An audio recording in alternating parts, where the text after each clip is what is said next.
នៅក្នុងវីដេអូមួយនេះសូមផ្ញើជូនអ្នកភូមិភ័យតតឹងណាដែលជា fan របស់ពិសិដ្ឋ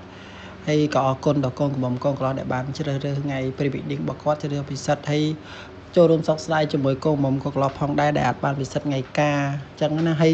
គាត់ហ្នឹងមិនមែនតែ fan តែគាត់ទេនិយាយចំទាំងគ្រូសាដូចជាខាងនិយាយចំថាសឹងតែមកភូមិហ្នឹងហ្មងភូមិភ័យតតឹងដែលនៅក្រោយផ្សារដើមការហើយ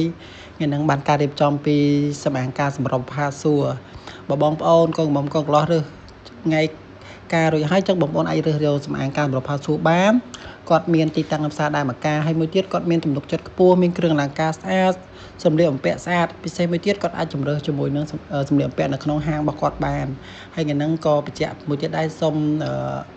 បងប្អូនដែលជា fan របស់ពិសិដ្ឋនៅក្នុងភូមិព្រៃតឹងឃើញវីដេអូមួយនេះជួយ share ផងហើយបើអត់ share ទេពិសិដ្ឋជិះម៉ូតូទៅដល់ភូមិណាហើយបញ្ជាក់ឥឡូវហ្នឹងមួយឲ្យហើយណាចឹងហ្នឹងហើយថ្ងៃនេះបានថ្ងៃហ្នឹងពិតជាភាពសោកសៅមែនតើហើយក៏អរគុណម្ដងទៀតចំពោះកូនមុំកូនកន្លោះដែល